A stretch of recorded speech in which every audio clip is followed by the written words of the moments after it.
Excellencies, colleagues, and partners, thank you to all of you today for joining us for this very important Commission on the Status of Women's flagship event, Open, Safe, and Equal, Shaping a Feminist Digital Future. We suddenly have a full room. Congratulations, Seema, and all of your team for bringing us all together. Many are connected also online on UN TV. So welcome to everybody, a truly warm welcome. My name is Sanda Ojiambo, and I am the CEO and Executive Director of the United Nations Global Compact, and I'm delighted to be your moderator today. Dear friends, dear colleagues, excellencies here and online, the road to gender equality is long and is impacted by today's shifting power dynamics. New assaults on women's rights and democracy now threaten to roll back decades of progress. The digital divide has become the new face of gender inequality. New technologies are proliferating, some which I don't even know, and I think I'm pretty young, but they amplify and they perpetuate existing inequalities and stereotypes. The digital divide is also preventing millions of women from access to degrees, access to jobs, and access to indispensable services. So no agenda could be more timely or more needed than that of gender equality and digital technology. This 67th Commission on the Status of Women, with its theme of innovation and technology change and education in the digital age, provides a unique opportunity to holistically examine the theme of innovation and technology from a gender perspective.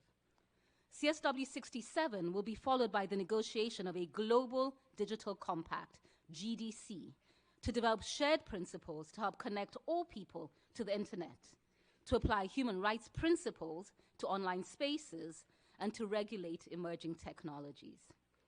Now, if I may, since I represent the UN Global Compact, and I've just spoken about the Global Digital Compact, let me just say, so many compacts, too little time. We really have to move forward with a sense of urgency to deliver not just for gender, but truly for the Sustainable Development Goals. So we'll have a great conversation with an incredible lineup of leaders. We will hear from leaders and commitment makers of the Action Coalition for Technology and Innovation and the work that they are doing to drive a more gender equal world through the lenses of technology and innovation. But first, I'd like to invite to the stage UN Women's Executive Director, Ms. Seema Bahous, as well as Her Excellency, Ms. Angela Kairuki, Minister for Regional Administration and Local Government in the United Republic of Tanzania. They both have an important announcement to make regarding the trajectory and the next steps for the Generation Equality Initiative, which is, as most of you know, a groundbreaking multi-stakeholder initiative to accelerate gender equality and implementation convened by UN Women. Let's give them a warm round of applause.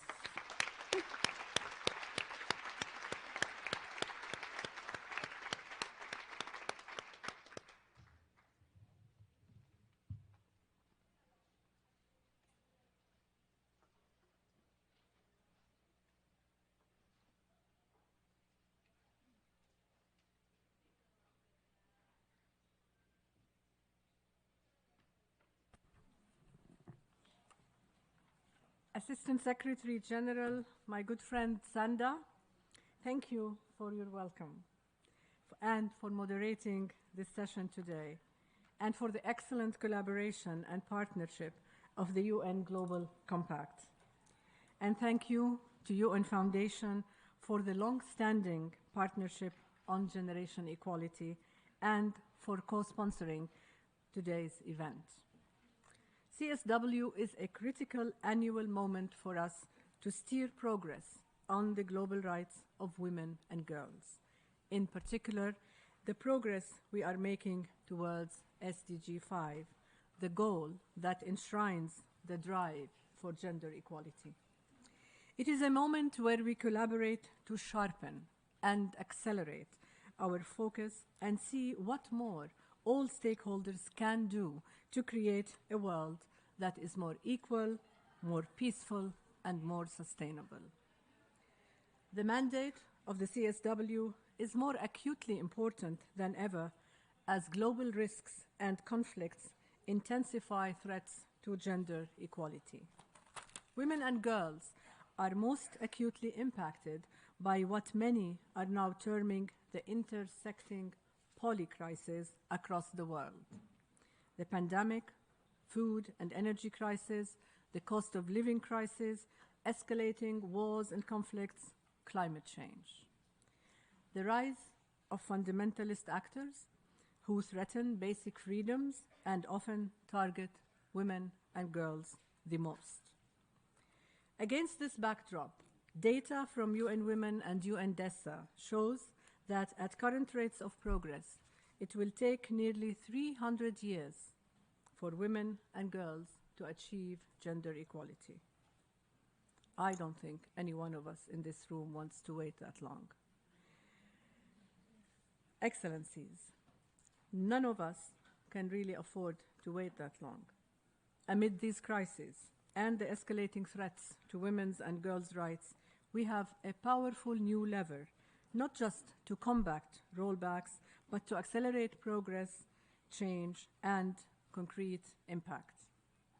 That powerful lever is generation equality, the world's largest collaboration and investment platform for gender equality.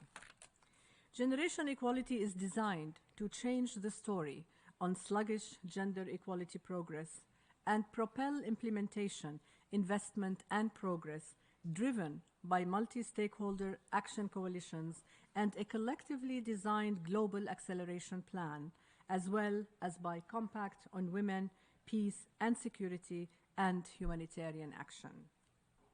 Many of you here today are action coalition leaders and commitment makers. You are the energy behind the bold action and accountability that is generation equality. Our collective vision for a whole-of-society approach to disrupt entrenched gender inequality was launched at the Generation Equality Forum in Mexico and Paris in 2021, driving 1,000 commitments with an aggregate value of over $40 billion, with deep thanks to our co-hosts, the governments of France, Mexico, and civil society. Thank you.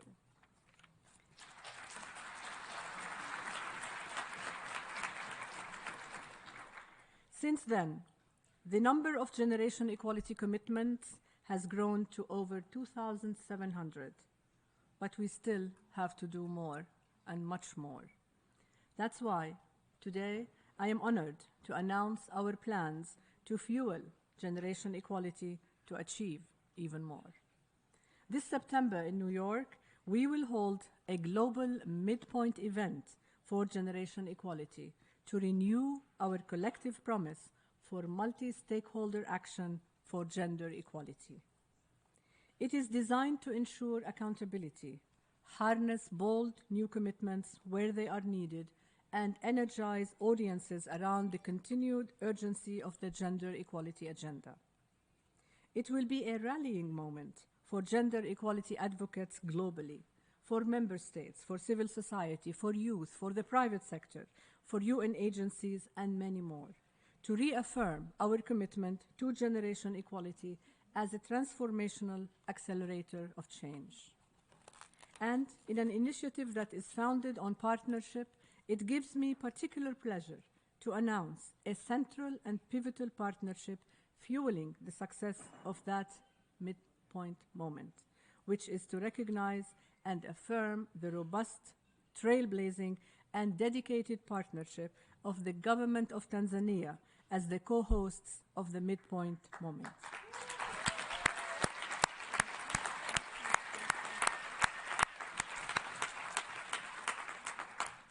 Last October, I traveled to Tanzania and met with Her Excellency President Suluhu Hassan, whose vision to advance gender equality is an inspiration to the people across Tanzania and across Africa and across the world. In a changing world beset by crises that impact women and girls the most, we must stand firm behind generation equality as our most powerful promise for whole-of-society action to achieve change in our lifetimes. Tanzania epitomizes that commitment, and I am delighted to welcome Her Excellency Angela Kairuki, Minister of State, President, Office Regional Administration and Local Government, and Chair of the GEF National Advisory Committee, to speak on Tanzania's role as the Generation Equality Midpoint host. I thank you all for being here, and I give you the floor, Your Excellency.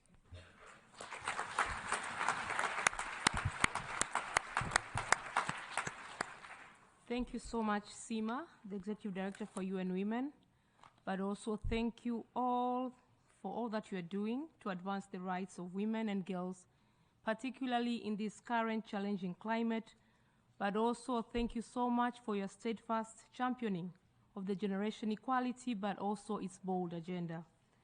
Particularly the government of Tanzania, we are delighted to be the co-host of the Generation Equality Midpoint Moment. Your Excellency, it is an expression of our commitment to the global imperative for intensified action on gender equality. Your Excellency, in the face of the public crisis that the Executive Director you have mentioned, the risk is all too real that women and girls are not just forgotten and left behind, but that gender equality regresses. Excellencies, we cannot and must not allow that to happen. Moreover, we must push for results that will bring a lasting acceleration and not merely a momentary halt to regression. Tanzania has an uncompromising commitment to gender equality, and we believe that generation equality is the key to multiplying that commitment across all member states, but also to every sector of society. We have been a proud partner and commitment maker to generation equality since the start. As a member of the Generation Equality Action Coalition on Economic Justice and Rights, one of the 6 action coalitions shaping and driving the bold acceleration agenda. And we're also proud to intensify and scale up our commitments.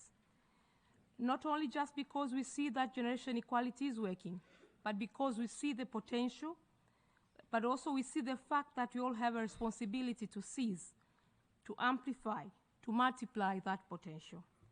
The 2021 Generation Equality Forum, for us, but also to the world, was an incredible beginning. But more so, the 2023 Midpoint Summit is a time to re-energize and to refuel the generation equality agenda. We are doing so because we know that the need for generation equality is more acute than ever, and that global leader for gender justice demands more resources, more collaborations, more accountability. It demands more money at the grassroots, where women and girls are driving solutions, but are also tackling challenges at the source. Generation equality is the world's best hope to ensure gender equality progresses in all our lifetimes. Solid, robust, and impregnable progress. At the Generation Equality Midpoint, we will ask every partner to redouble their commitments and transparently to declare their progress. Every member must therefore step up. We will also ask that new members from every sector of society to join us in generation equality in making bold, unapologetic, but also well-funded commitments to drive gender equality implementation. Tanzania stands with UN Women.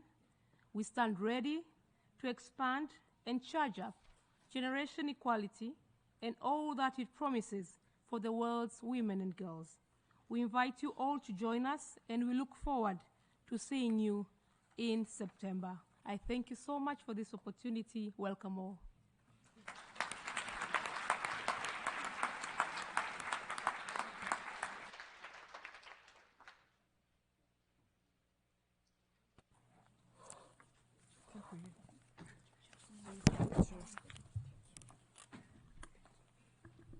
The Excellencies will just stand for a photo moment.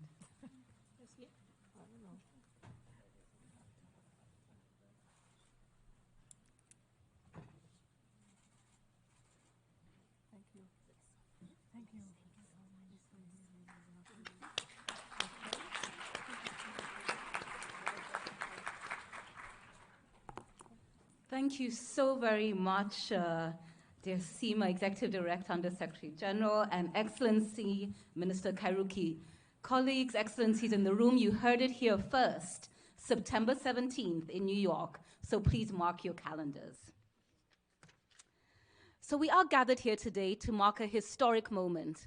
For the first time since its creation, the Commission on the Status of Women is reviewing innovation and technological change and education in the digital age. This is a moment for leaders and commitment makers of the Action Coalition for Technology and Innovation for Gender Equality, and they've been preparing for this since the Generation Equality Forum in Paris in 2021.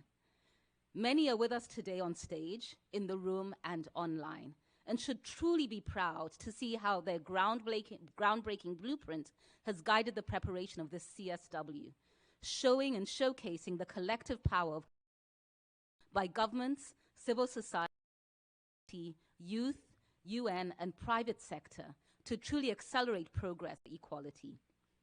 While our speakers for the opening panel, Stronger Together, move to their seats on the stage, I invite you all to turn your eyes to the screen for a powerful video on innovation and technology for gender equality. Here's to the unsung heroes, the revolutionaries, the ones that do not take no for an answer, who want to create, invent, explore, who open doors for others to thrive, who put their lives on the line to break barriers, and persisted. They can no longer be ignored because they're our strength. They push our societies forward. Many see them as crazy, incompetent, hysterical. We see brilliance, power, and strength. They fight for all the women and girls of the world, so that everyone, everywhere, can live their lives, can live their dreams.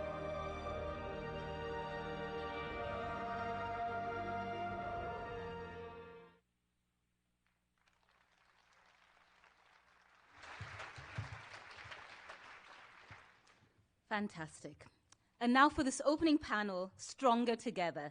It is my pleasure to welcome Ms. Esther Mwema, a youth leader who is the founder and chief strategist for Digital Grassroots. Esther will facilitate a dialogue with 3 of the UN's female leaders, Under Secretary General's leaders whom I look up to with great respect and honor, Seema Bahous, Executive Director of UN Women, Catherine Russell, Executive Director of UNICEF, and Doreen Bogdan-Martin, who is the Secretary General of the ITC. Esther, over to you. Let me come back and say that again. The ITU. My sincere apologies. All of these acronyms count. Thank you.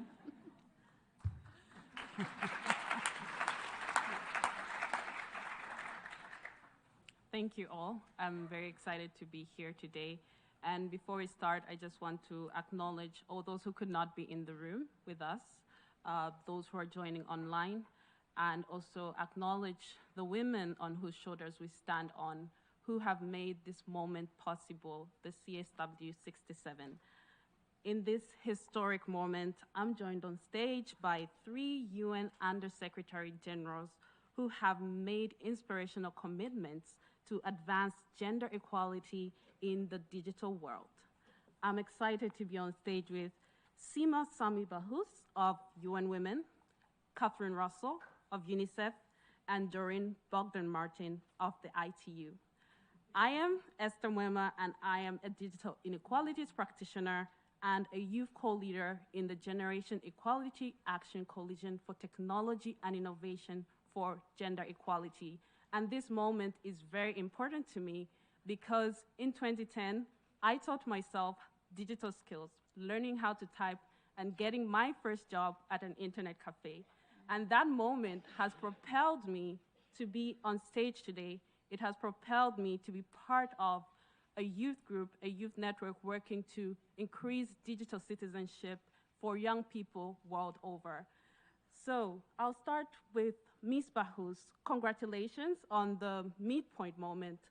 I was encouraged by your words of affirmations just last week at the CSW Global Adolescent Girl Town Hall.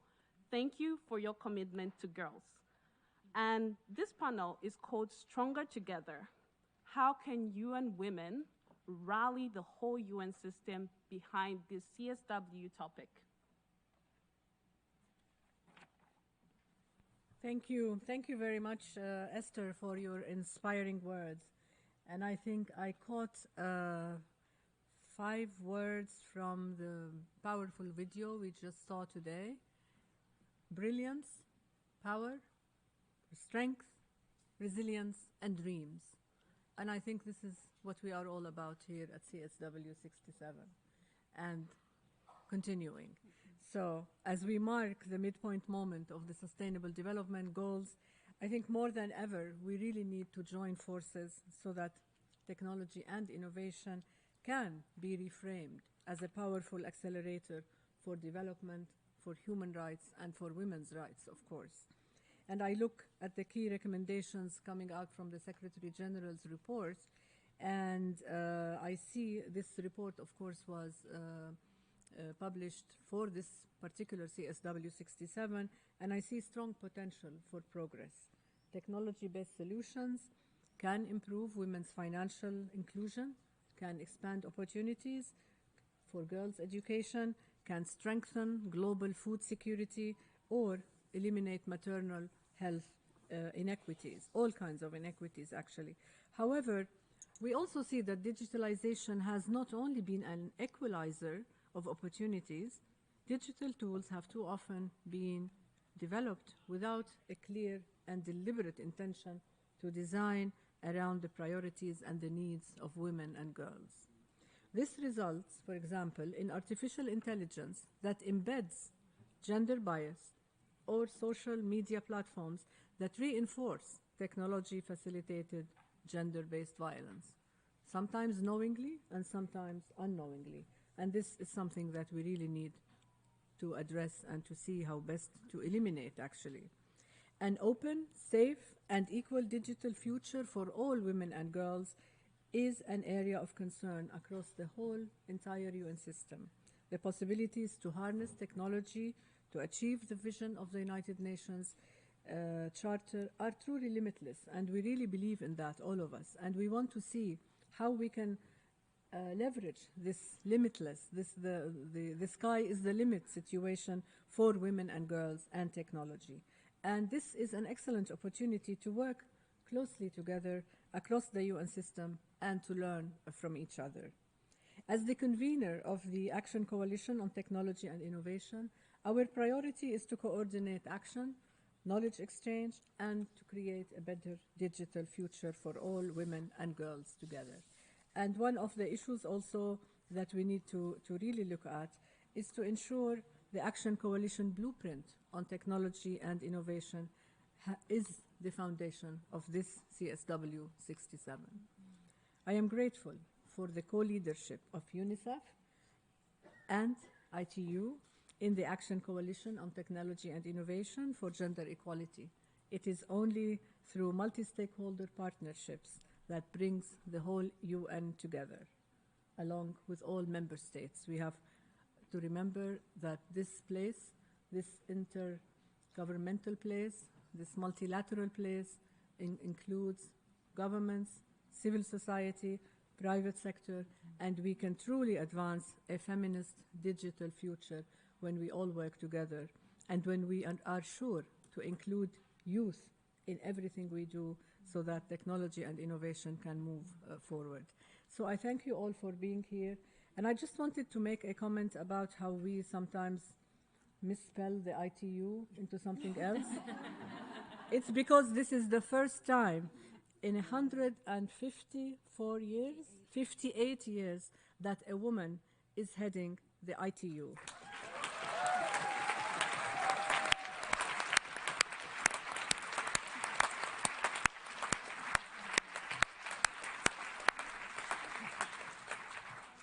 So, I mean, this is a real first, and congratulations. Thank you. Amazing. Thank you, Ms. Bahus. And the words I hear from you is equalizer for a feminist digital future.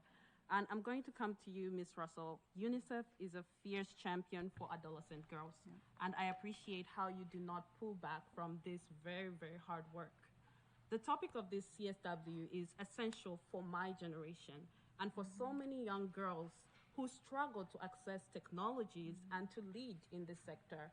I'm very curious, how can the UN make sure that no girl or young woman is left behind in the digital transformation of the world? It's a big task. Thank you, Esther, and thank you so much for sharing your story, because that's what we want for all girls, right? Is to have the opportunity that you have. So thanks, and thanks to Seema and to Doreen, our partners in crime. I'm just really delighted to be here with all of you. I think I would look at it as kind of two issues. One is girls' access and use of technology. That's one. But we also need to have girls in a situation where they can be co-creators and leaders of a digital ecosystem that really impacts their daily lives directly. So step one, I think, is to ensure connectivity, and that's what Doreen and I work together on. And ITU, UNICEF, we're working to connect all schools in the world to the internet through public-private partnership. It's something called GIGA. It's a big, big task, and we've already connected about a little over 2 million children to the internet through this effort. And we're moving into 40 countries in the coming year. So I think it's a platform that's really important and really helpful, very promising, but it's a massive undertaking. And equity and access doesn't just end with connectivity. Of course, women and girls are less likely to have access to the devices they need because of the gender gap, and also a real sort of difference in their literacy skills. They're less able to use the technology when they have it. So these are big challenges that we're trying to address. Today, we estimate that about 90% of jobs have some digital component in them, and that's obviously an extraordinary number. This trend is only going to accelerate, and I think we are in a time of real acceleration and economic transformation, and we want to make sure that girls are a part of that going forward. It's really critical. Step two for us is to really target our efforts for girls and with girls. You know, at UNICEF, that's so much a part of what we do, is making sure that girls are full partners in our work, children generally, but girls particularly in this respect. Last year, UNICEF issued its first ever adolescent girls strategy. We're very proud of that. I have to say that I worked in the U.S. government in maybe 2014. We issued our first adolescent girls strategy. Those are not coincidences. I care very much about this cohort. I feel like adolescent girls are absolutely critical, and they are too easily left behind. So it's a priority. It was a priority in the U.S. government. It's a priority here at UNICEF, and we're very focused on making sure these girls don't get left behind.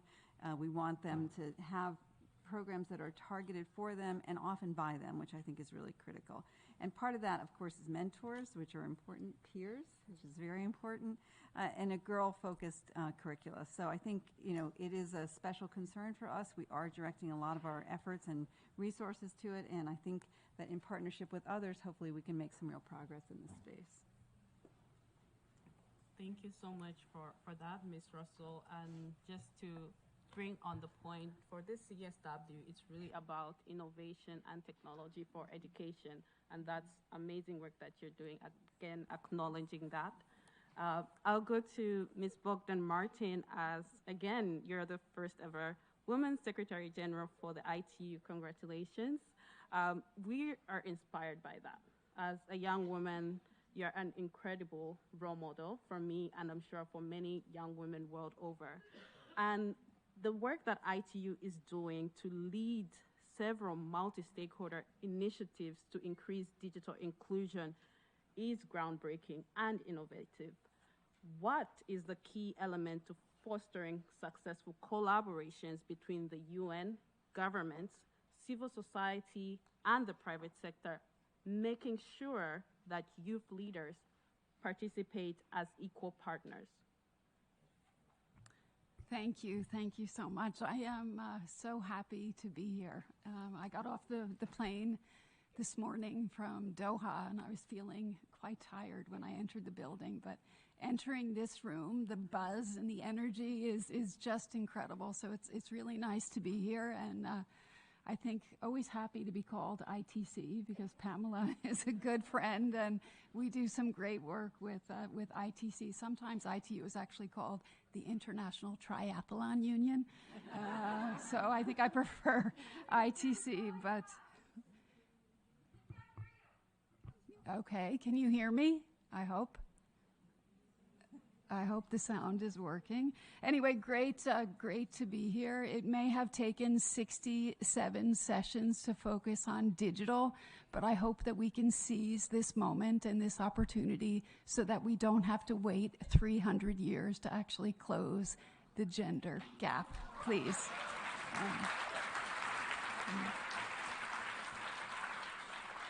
So turning to the question, I think what we need to make partnerships and collaboration work is we need to have clear goals. We need to have a clear focus. We need to have something that can be measured. We need to measure, we need to report and make sure that we are delivering. And of course, referring to what Catherine said, we need to make sure it's also adapted to local context and local needs. So Catherine mentioned the great work that we're doing with GIGA on school connectivity. 1 million girls have been impacted so far, which is terrific. We also have our Partner to Connect Digital Coalition, which is a global partnership. We have 600 pledges so far that amount to 30 billion. It's about closing the digital divide, but a big focus on women. We have 17 billion in commitments focused on the digital gender gap, and we look forward to more. We also have our Generation Connect initiative because we have to have young people, lots of young people here, which is great. We need young women in these discussions. And so our Generation Connect initiative is about engaging, empowering, and ensuring that young people, especially girls, participate in these discussions. And then finally, our Equals Global Partnership, I think, is another great example. I'm looking in front of me at some of our Equals creators. We started with UN Women. It's about closing the digital gender gap, focused on the access piece, making sure that we close the digital gender gap, the skills piece, making sure that girls get the needed digital skills, and then the leadership piece, making sure that we bring women into the tech sector. Thank you.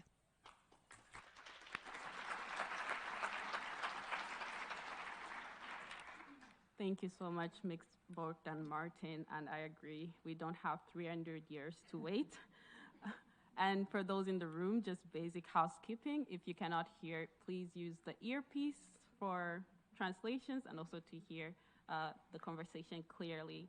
And just to close, I just want to say for the next 2 weeks, we're going to be focusing on gender and innovation. We have all experienced how it is hard to integrate gender perspectives in digital corporations, and what you are doing in your respective entities, UN entities, is really the collective commitment we need to ensure a strong legacy for this CSW. So I just want to thank you, Ms. Bahus, Ms. Russell, Ms. Bogdan-Martin, for being here today, and all those watching and all those who have made this CSW possible today, for being in the room. Thank you very much. We're stronger together.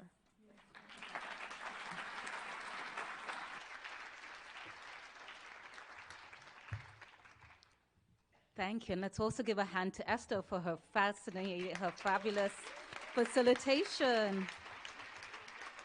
Incredible conversation, Esther. Thank you very much. And thank you to the 3 leaders for their powerful interventions as well.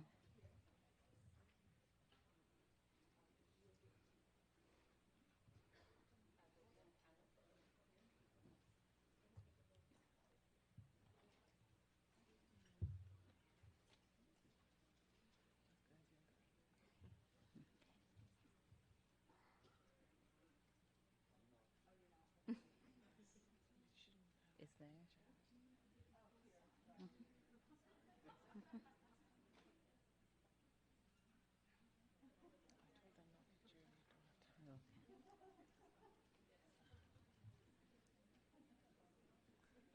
Fantastic. Thank you. Thank you so much, Esther, Ms. Seema Bahus, Ms. Catherine Russell, Ms. Bogdan Martin from the ITU. Thank you so very much for your leadership, your commitments, and for joining this conversation. We look forward to the rest of the week.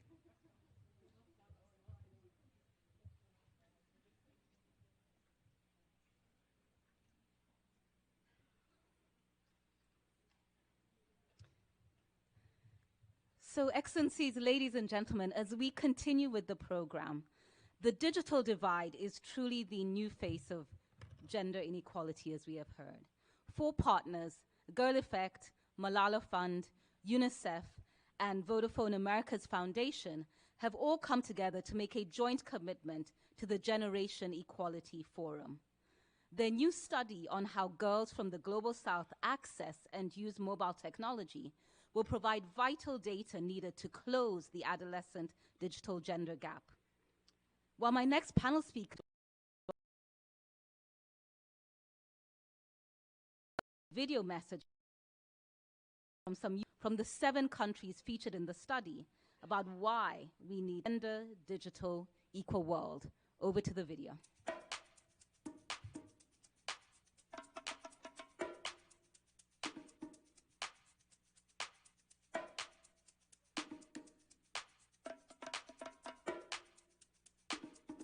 Gender equal digital world for me looks like a world where girls have a sense of belonging and solidarity. Both females and males have same access to internet and mobile usage all over the world. Actively inclusive, free of barriers, stereotypes.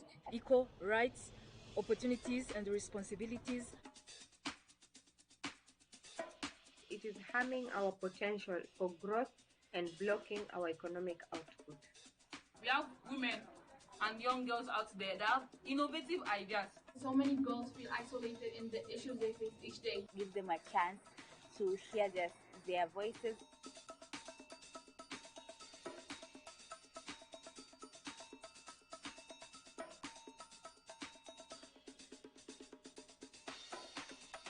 The Girls and Mobile Research is a study that sheds a light on the various challenges and barriers girls face in accessing and utilizing mobile devices. It aims to understand this relationship not only from the perspective of the girls, but also from the perspective of their communities.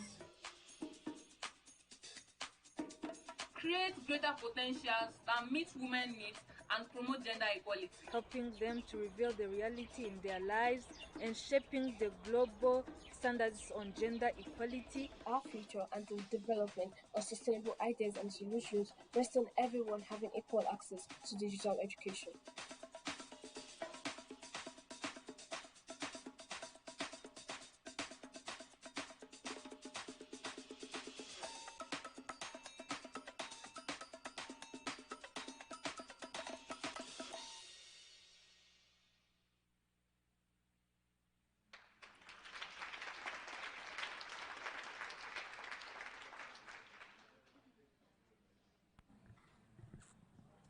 So for this next segment, I am truly excited to introduce our high-level panel of thought leaders and gender champions who will share with us their experiences on leading and shaping a feminist digital future. We will also hear from leaders who will make strong and concrete commitments to leverage technology and to expand women's rights and opportunities. I'm so pleased to introduce the next group of speakers.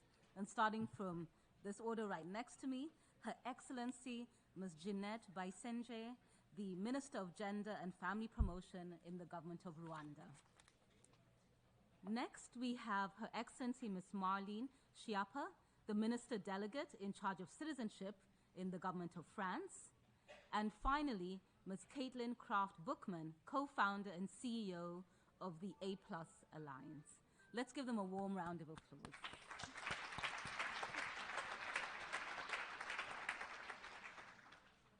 So we have about 40 minutes of discussion. I hope that we can get through all of the areas that we'd like to discuss. Excellency Bayisenge, Rwanda has made ambitious commitments at the Generation Equality Forum through its leadership role in the Action Coalition for Technology and Innovation. Rwanda will also be hosting the Women Deliver Forum this July in Kigali. How can we leverage this unique platform to advocate for the implementation of the CSW agreed conclusions, and also to leverage for strong political commitments in Africa and certainly across the world? Thank you, Madam Moderator, Your Excellencies, Honorable Ministers, ladies and gentlemen, good afternoon. Thank you very much for the invitation to join this panel and share about the upcoming Women Deliver Conference that Rwanda is co-hosting with Women Deliver. Indeed, the conference is taking place in Kigali from 17th to 20th of July 2023, and we are expecting between 4,000 to 6,000 people on the ground, and more than 200,000 people will follow virtually. The conference will take place under the theme Spaces, Solidarity and Solutions. It is one of the largest multi-sectoral convenings to advance gender equality. Women Deliver is co-created by grassroots advocates, multilateral cooperation, private sector philanthropies, and youth, including from and representing a range of communities. So with intersectional feminist principles at the core, the conference will address and provide solutions to compounding issues impacting girls and women, from climate change, gender-based violence, unpaid care work, and collectively identify actions, evidence-based solutions. It will actually be an opportunity to review the persisting gaps from the Beijing Declaration Platform of Action, SDGs, and how can we create a momentum around those going on as we go forward. It is in fact that the sector of innovation and technology has been one of the areas where women and girls have lagged behind, and there is no doubt that during the Women Deliver Conference, this will be one of the topics to discuss. We are planning to have a ministerial side event, and it will bring together ministers, not only from the gender aspect, but also from education, health, ICT, health, and others, to discuss about the existing commitments such as Generation Equality Forums and other multilateral commitments with the purpose to emphasize on accountability. We will also have a parliamentary session and more than 100 side events, which will discuss critical issues and certainly the outcomes from CSW67 agreed conclusions. On other side, the government of Rwanda emphasized on specific policy windows opportunities during the creation of the conferences, ranging from women economic empowerment, men engaged strategy, women peace and security, African networking platforms to stimulate commitment and various support. In 2015, the President of the Republic of Rwanda, His Excellency Paul Kagame, joined UN Women He for She campaign, and we had 3 commitments. And one of the commitments was to bridge the gender digital divide and attain parity in ICT access, usage, and innovation. The He for She campaign has been an opportunity for Rwanda to recognize the efforts and the role of men and boys in the promotion of gender equality, but also to mobilize them to recommit further support to the empowerment. So it's for keeping the momentum that Rwanda also joined the Generation Equality Forum, and specifically the Action Coalition on Innovation Technology for Gender Equality. To conclude, I encourage everyone here present to take part into the conference, the Women Deliver Conference, and voice their ideas to contribute to the better inclusive, to a better inclusive society. More than ever, we need massive investment in terms of means and strategic reforms of our systems. We need accountability to achieve the needed gender equality after COVID-19 pandemic and ongoing world challenges. Thank you.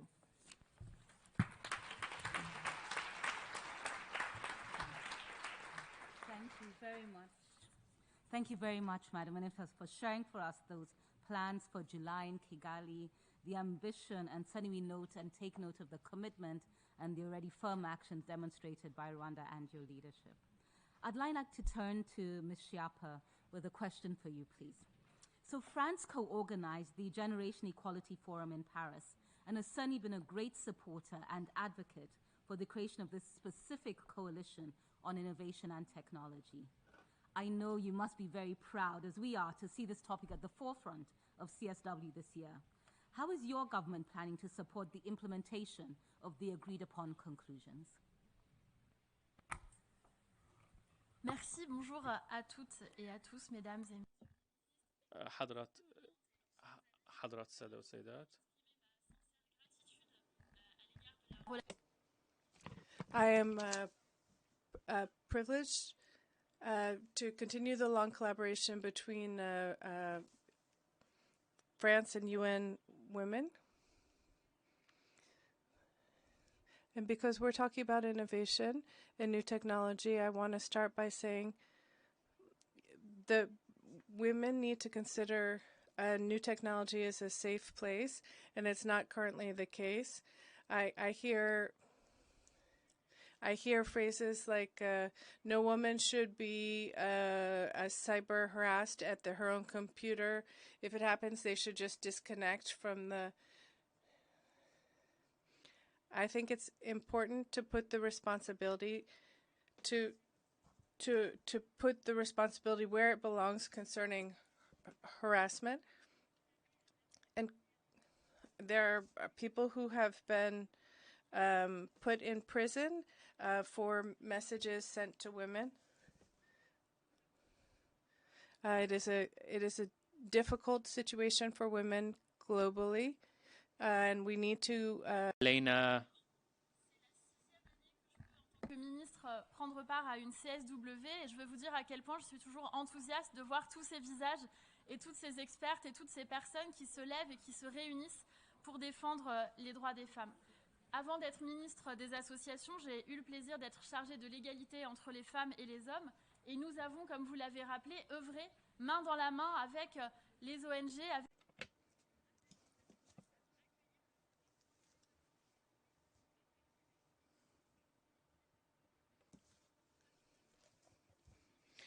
this partnership, I think it's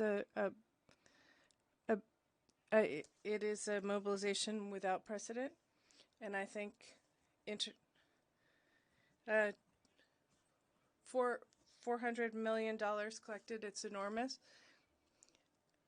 and I think it's a priority for us, and it's a de 2023 et de 2025. Nous avons donc mis à disposition des moyens, de l'expertise technique.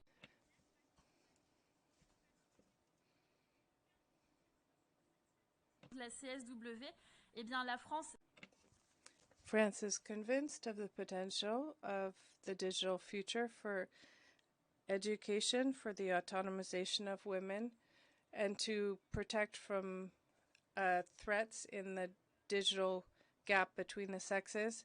I notice sometimes women are less recognized for their knowledge in innovation.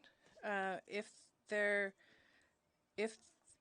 I was part of a web production company, and if I'd been a man, they would have said I was a CEO, but they called me a blogger, and this is just an example of how sexism comes into play. And I'm glad that we are going to put the equality of sexes in the middle of this discussion, this ambitious session of the CSW for women and girls need to be financed for their ideas and their innovations. That there are so many inspiring women in the world, in their own countries, who can make the liberation of an advancement of women a reality. For all of you who've come today to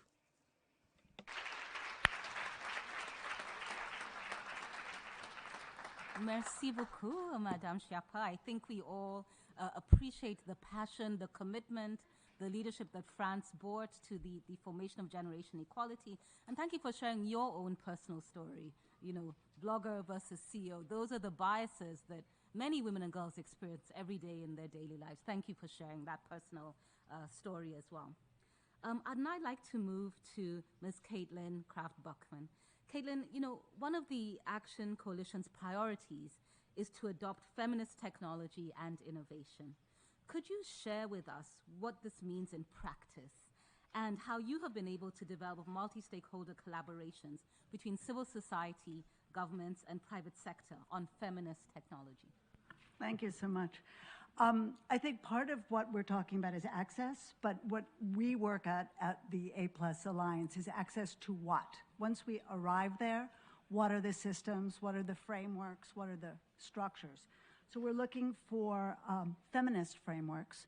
We're looking to reimagine in this moment when we understand that all of our systems have broken down during COVID, and as we are digitalizing, how can we actually take allocation frameworks, how can we take educational frameworks, and how can we use them and reimagine them in this new moment instead of just blindly just digitizing what we already have that doesn't work.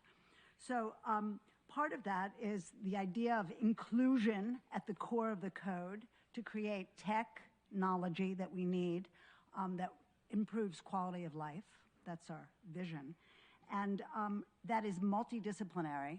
So we're talking about intersectional voices, but we're also talking about different levels and different kinds of experience, not only technical experience, but lived experience. And we're talking about also different kind of disciplinary points of view, because the way a social scientist, an anthropologist, an economist looks at what a technology might be is different from a technologist. And we need everybody sitting literally around the table and co-creating together. Technology is much too important to be left just to technologists, period, end of discussion. So some of what we've been able to do is we've been working on a couple of experiments, but one is, so I'm just going to bring up three things that we've been doing. One is a kind of a look at the opening up the judiciary. It's from Argentina, from De Janeiro, and that's working with a criminal court, with a judge who wants to take his gender-based violence rulings. They're anonymized. They're being put online. We're now going to work throughout Buenos Aires, and we hope Argentina, so we can start to see with machine learning, what do these different, what can we figure out? Where is it intimate partner violence? Where is it public violence? And how does this actually add up over time to femininicide? So that's a use of technology, and that's really a fabulous co-creation between an NGO and a criminal court judge. We have Safer, which is from Manila, which is an app which is also using machine learning about dangerous spaces, but trying to reimagine the idea of, instead of being defensive and being, as we all have been in big cities, frightened about dark, empty spaces, and just try to empower oneself, and using machine learning and some sort of data and kind of collaborations between women to go forth. So we're building that in Manila. We have an AI tutoring system that we're very excited about that we've just started in Upper Egypt for community schools, which are community schools where girls have basically been left behind. The brothers get to go to like the state schools that are very big. These community schools are 80% girls. We were very worried when we looked at the proposal. We said, well, what's the whole point of doing an AI system in this very, very rural outsized environment? But this NGO is working with, I believe it's Orange. They have a telecom, that they have devices, they have a new math curriculum, and they're going to be using this group of machine learning scientists, but also anthropologists, so all-women team in Upper Egypt, try to figure out exactly how they can bring a different kind of innovation, different kind of mathematical possibility to the girls there. So those are some of the things that we're all trying. It all comes under our commitment of the A+ Alliance to make a tech that we need, and tech we need in order to improve quality of life, because that's what technology is for. It's just a tool, and they should be used to assist us to get to where we want to go and a new vision of where we want to be in the 21st century. Thanks.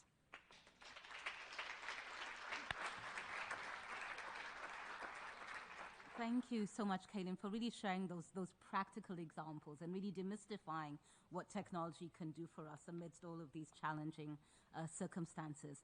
I have one further question for each of the panelists. It's the same question, and I'd love you to respond to it from your own unique perspectives.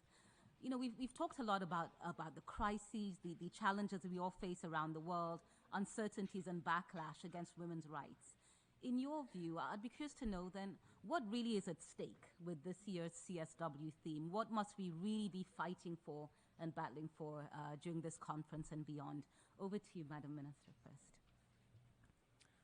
Thank you very much. I think the topic for this year CSW is very relevant to the situation, considering the time of COVID. We've seen that we more than ever before need the use of technology, of ICT, because we were all confined in our homes.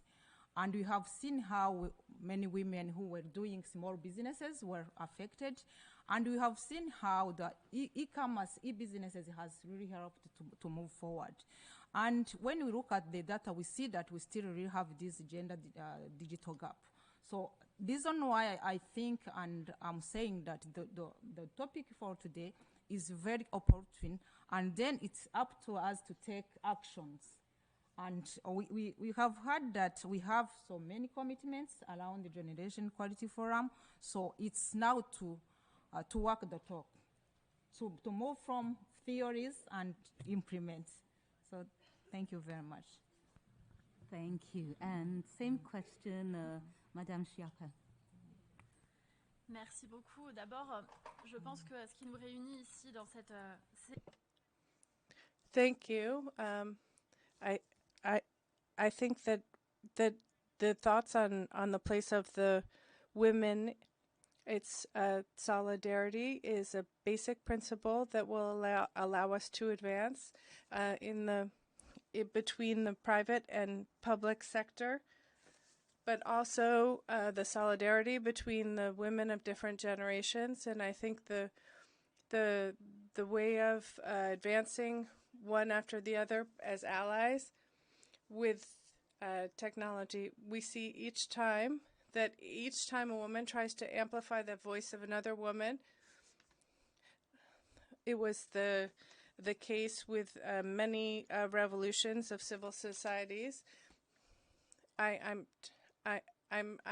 talking not only in my name, but in my name of those who you might not have heard. And this solidarity is absolutely fundamental. I'm going to quote Maya Angelou.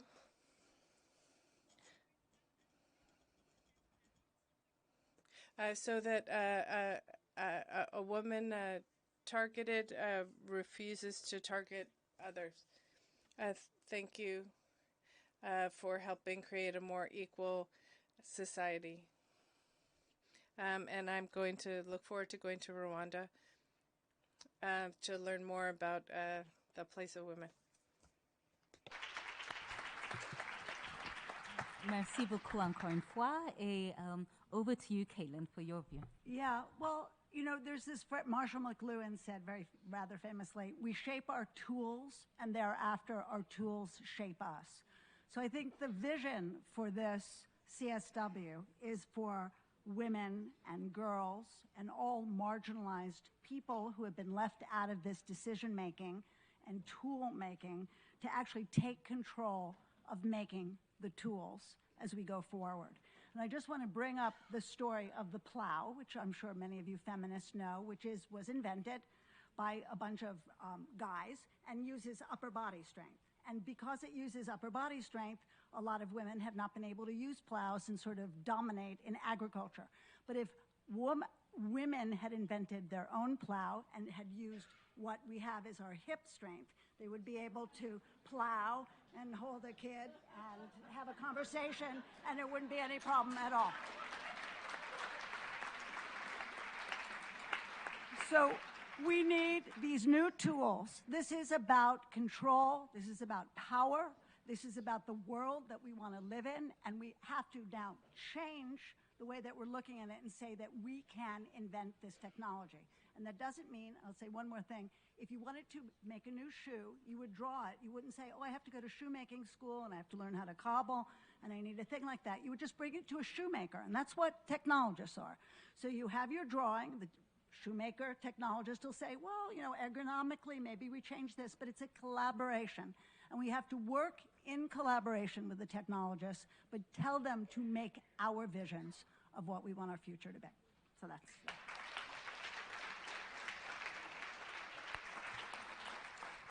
Thank you so much, Caitlin. From the three of you, really, you know, let's take action. COVID has shown us what technology can and should do. The power of women when they're together in a united frame and front. And certainly, Caitlin, the practicalities of technology and also thinking about making tools that can really be used in multiple ways. Really great insights. I would just like to now welcome a special video message from a lady who truly needs no introduction, Ms. Michelle Bachelet, Founding Executive Director of UN Women, former President of Chile, former UN High Commissioner on Human Rights, and a long-standing advocate and champion for women's rights. We all know it's essential for technology design to have a human rights and a women's rights-based approach. So we reached out to Michelle, who unfortunately couldn't be with us, to get her perspective on how to answer this question for us.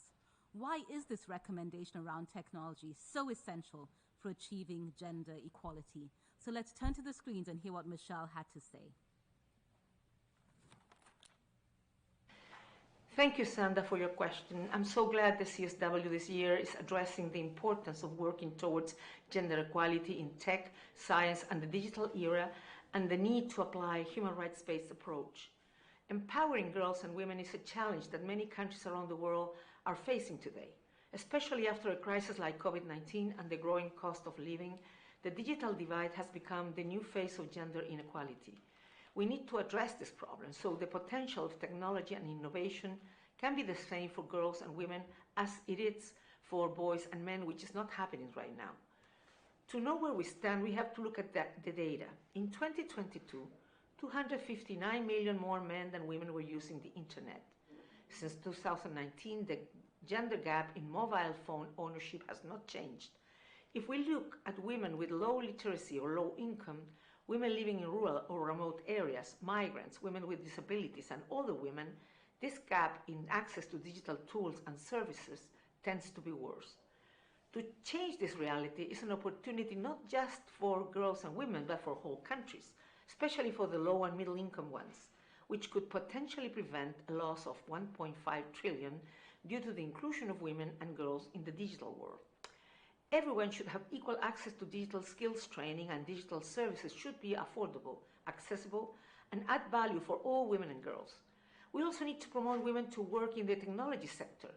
Women occupy only 1 in 3 positions in this sector, and 21% of women face a gender gap, a pay gap, while 48% of women in the sector have experienced workplace harassment. We need to make this a safe environment so women can thrive. We need to make sure that more women get employed and promoted in the technology sector, because that's the way to transform innovation ecosystems. In 2020, only 2% of global venture capital funding was invested in startups solely founded by women. That's a reality we cannot accept. We must change it.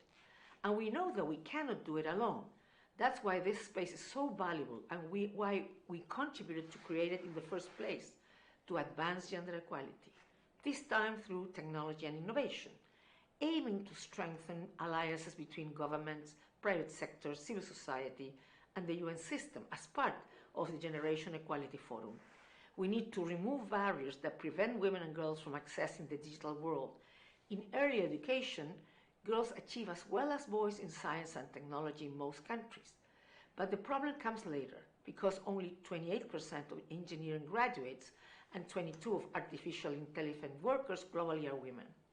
What's at stake with this year's CSW theme is the opportunity to achieve a paradigm shift, one that can harness the potential of technology and innovation to accelerate progress on the 2030 Agenda and the Sustainable Development Goals, SDGs. I wish you all the best in this annual conference, the most important meeting on women's issues at the United Nations. I hope that the representative of the Commission's 45 member governments, the full UN membership and civil society will discuss and find ways to improve women's lives.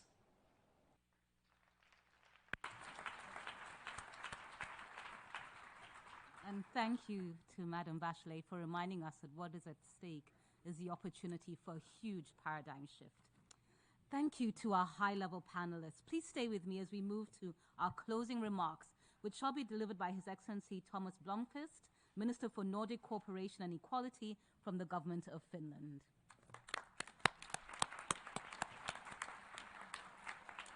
Finland, as we know, is a leader of the Action Coalition on Technology and Innovation for Gender Equality. Mr. Blomqvist joins us on stage.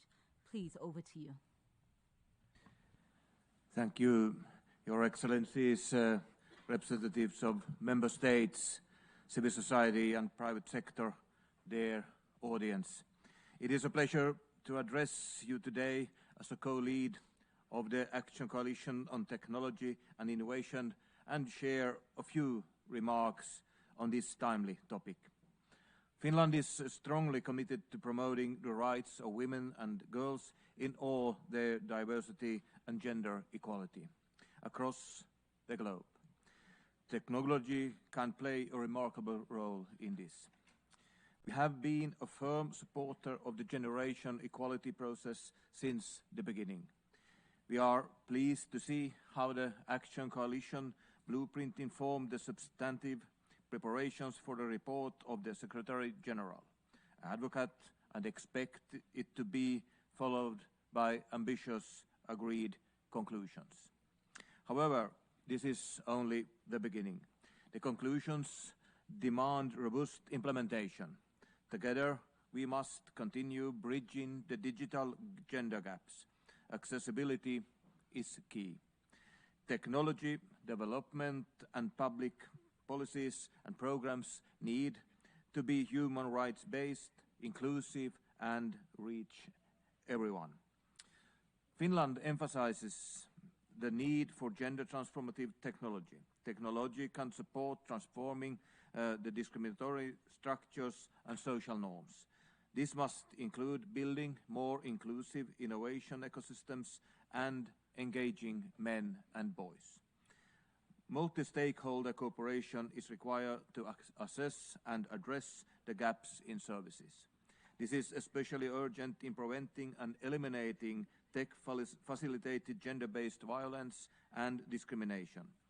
We need more data, and we need to build effective regulation, policies and solutions. I invite you all to join the work of the Action Coalition by making a commitment. A gender-equal digital future will not come. It has to be made. Finally, I express my sincere gratitude for all of you for your active participation and commitments to this important issue. Furthermore, I want to especially thank the Executive Director Sima Bahous for her strong leadership in Generation Equality Forum. Finland fully supports your work on gender equality. We are with you when you say digital rights are women's rights. Thank you.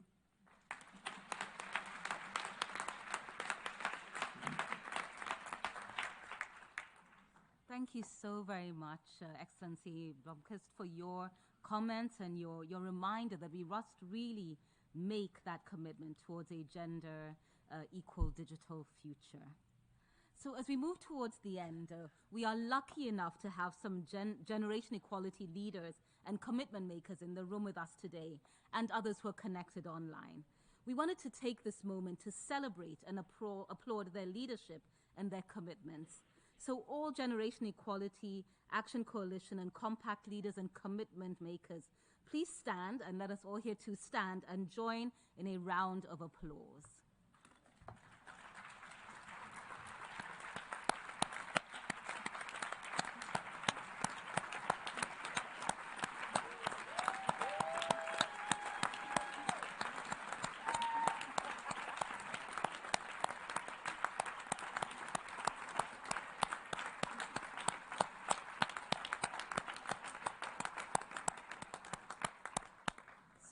Thank you very much. You may be seated as we close.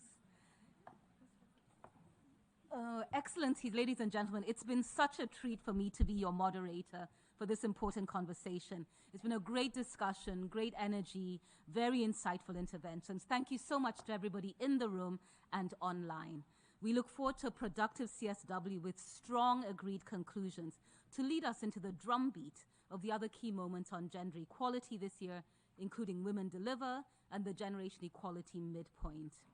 I join others in calling on all stakeholders to join together in this journey for technology and innovation for gender equality, governments, international organizations, civil society, youth, philanthropies, and the private sector.